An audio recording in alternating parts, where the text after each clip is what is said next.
getting hot in here, y'all. I've been throwing down the sauce for y'all.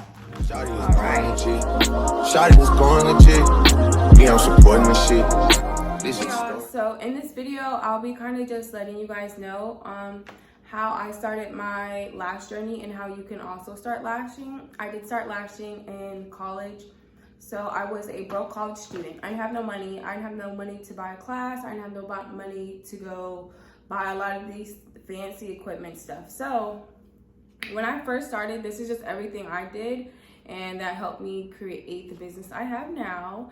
So first things first, when you start your lash business, you don't have as much money as you would like to. You're starting your lash business mainly probably because you need more money, right? Or because you have a passion. Hopefully you have a passion for lashing, because if you just think about the money side of lashing, yes, it is good money, but you have to be aware that some things are not worth the money. Like if you don't have a passion for lashing, if you don't have the ability to sit down and do lashes and look at little lashes all day, every day, like you're not gonna succeed in this industry. So get your intentions right on why you're getting in the lash industry in the first place.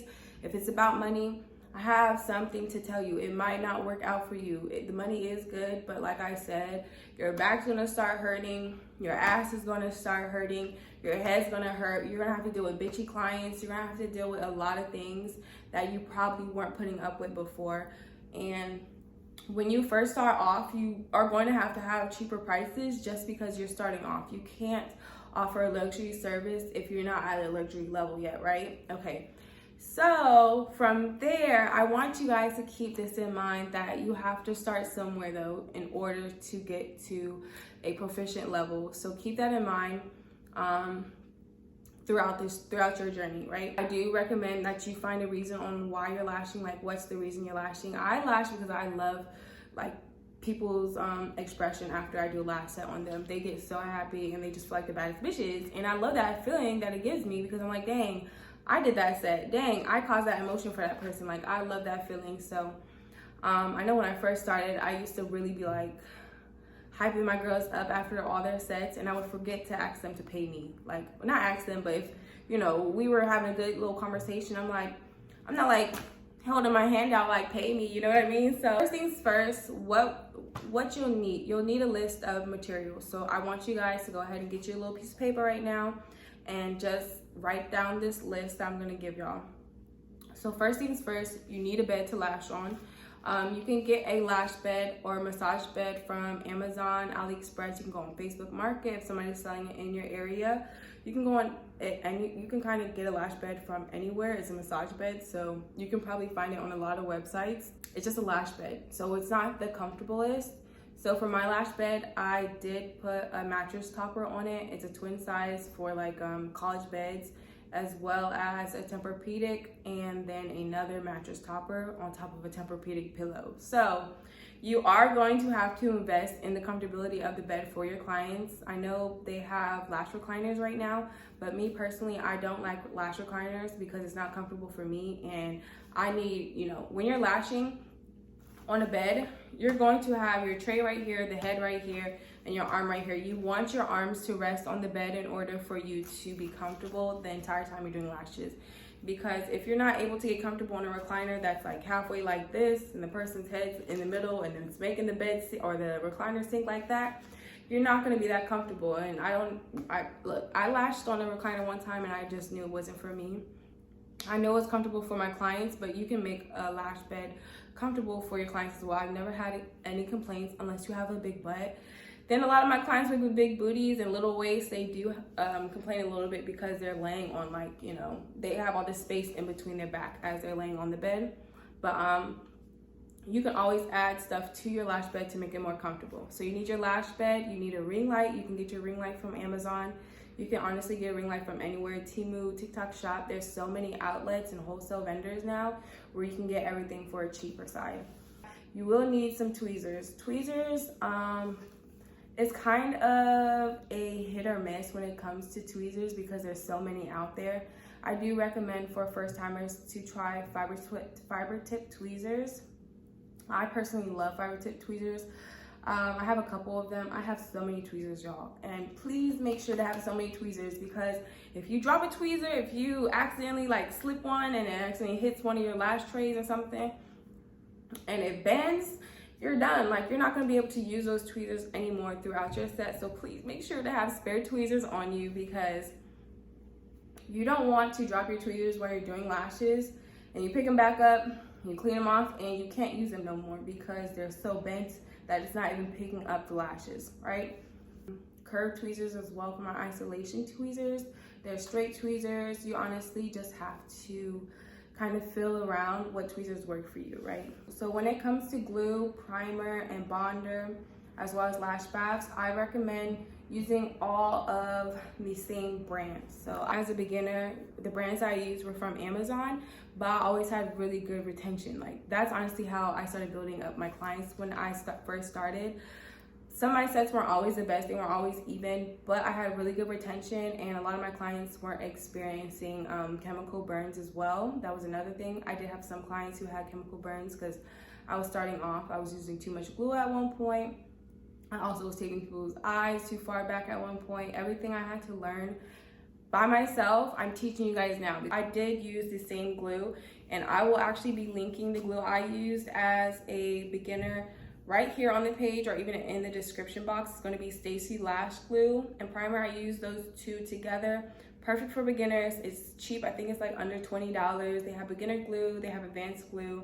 When it comes to glue, you want to make sure you're using your glue effectively. And by this, I mean you're making sure your temperature in your apartment is good, or your studio is good, your humidity as well is good as well, because both those play a huge role in if your lashes are going to last and if your glue is going to be the most effective. And a lot of people don't pay attention to this, and this is why they have retention issues. It's too humid in their house. They got windows open. They don't know the real temperature. Like, you know, they got fans blowing on the glue. All these factors that play a role in how retention works. Retention is not just the glue that you buy. Retention is everything you do. Retention is the way you bond them lashes to that client's eyes. The retention is the temperature in your house. The retention is the oiliness of your client's lashes. I'm tripping up on my words because y'all, it's serious. Like retention is more than just the glue you buy. So please make sure when you buy this, when you are starting off lashing, you are having everything you need and you're taking account for everything.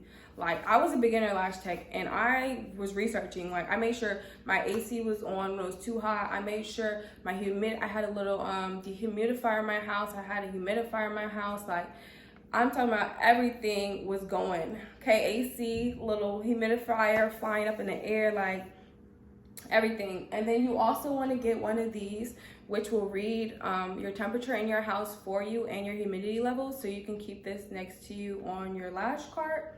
That way you're able to go back and look. Okay, so next, I also do use a nano mister. Now, a lot of techs I know don't use nano misters, and I think a lot of people should invest in ones, mainly because it's a nice experience that you're giving to your client. It's kind of refreshing, and it also helps cure those lashes on top of that bonder, so it's an extra security level, right? And then also it helps with those fumes from the glue, so chemical burn and that burning sensation from the fumes of the glue aren't as potent and strong to your client. Now, this is another thing.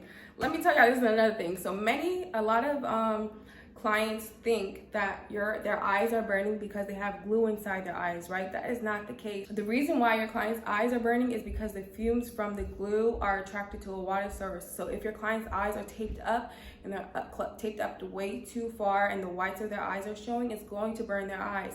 So please make sure you have like one of those dental mirrors where you're able to check after you tape their eyes up. You're able to check underneath to make sure the whites of their eyes are not up and exposed too much, because their eyes will burn and then they'll get chemical burn. Also, I think it's so important that you express this to your clients and you educate them as a lash tech. It will help you remember more things as a lash tech, and it will also educate your clients. And there's nothing more that people don't like than to be educated about something they're not really aware of, right? So also when it comes to lash trays, I personally recommend, you can buy Amazon trays. There's nothing wrong with Amazon trays when you first start off. Eventually you're going to want to venture off to other things.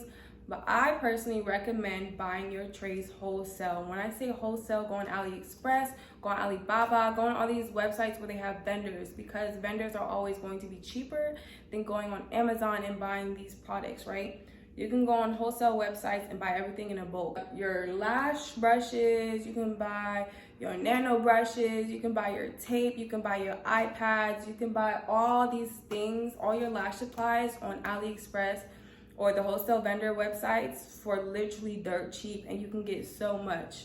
Especially as a beginner, I wish people were telling me more about this, because I don't buy anything from Amazon really, unless it's like, you know, an extension for my ring light or something like that, or for my bed. Actually, I still buy a lot of things for my bed on AliExpress. I just really recommend y'all buying lashes wholesale, everything wholesale, before you start going out and finding these big companies and these big franchises. Like, don't do that to yourself, especially as a beginner lash tech. I know you're going to want to. I know you're going to see these people post and rave about their products, but don't do it unless it's mine. But so for when it comes to removals, as a beginner lash tech, it's going to be extremely hard when you first do removals, just because it's going to be scary and they do take a little bit of time sometimes, depending on how your application is. If you're bonding those lashes perfectly seamlessly, if you're wrapping them lashes, it's going to be a little bit hard to get them lashes off, okay? So when it comes to removals, I do recommend buying a cream removal, just because gel removals are kind of super liquidy, and when you first start, you might end up putting too much and it could possibly get into their eye.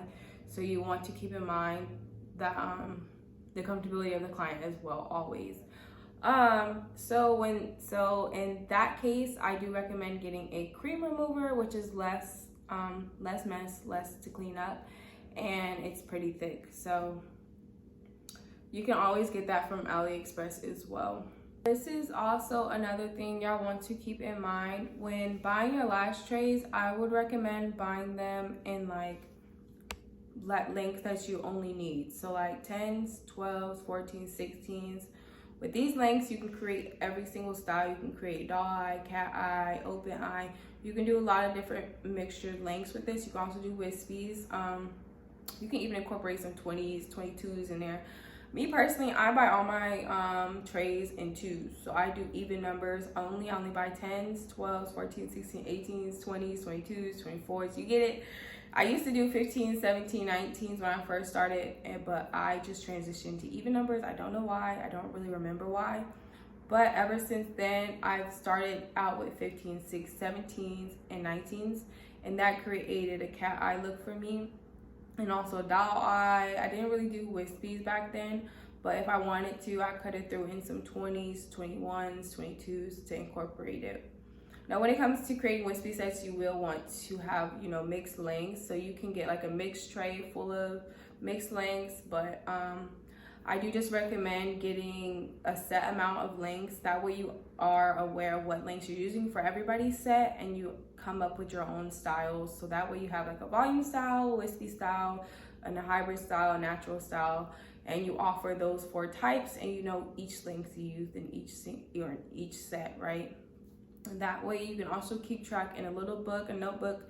You can write down each client what lengths you use for them, or if you have the Acuity app, you can also use the notation form they have on the Acuity app and just notate what lengths you use for that client.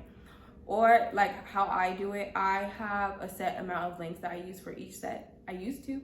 Now I do a lot of freestyle sets. I'm not gonna lie, I do a lot of freestyle sets, and I kind of just mix in different lengths depending on what my clients want and my desire and their desires as well. But other than that, I definitely recommend just getting a few lengths when you first start off. That way you're not overstressing yourself out when it comes to mapping. You already know, like, okay, I'm using 4 lengths. If I'm doing cat eye, I'm using smallest in this side, smallest in the inner corner. Like, you know, you kind of go up in increments, so you kind of are aware of where you're at. That's how I started when I first started doing lashes, and it helped me a lot because I knew every time I did inner corner, I was doing the shortest length. Every time I did the middle, I was doing the second shortest length. Every time I did close to the end, I did the third longest length or the third shortest length, and then so on, you know what I mean? But other than that, I really hope this video helped you guys, and if you liked it, please subscribe to my family. Welcome, welcome, welcome. Once again, my name is Ajane. I'm a lash tech, 4 years since 2020. And yeah, I hope y'all appreciate the videos I make. I'm still trying to get used to talking to the camera, so sorry if I'm like talking too fast or stepping over my words. Hopefully I get better at this, but I don't know, y'all. I know I'm gonna get better. I know I'm gonna get better at this, but for now, please don't come at me, because I'm trying to help y'all be better lash techs, okay? And I'm trying to be a better YouTuber, so y'all help me hand in hand, okay? And I have moved to 3 different locations with my business, so I've learned some things and it's worked for me each time. So my formula works. Buy my ebook, take my lash course. Right now I'm in Houston. I'll be planning a move in July, or in June, I mean. Maybe I'm coming to your city, maybe I'm not. Just be on the lookout. I hope to see you guys again shortly. Please comment below if this video helped you with anything. Right in this bitch, I'll make it snow in this bitch. She trying to get out of the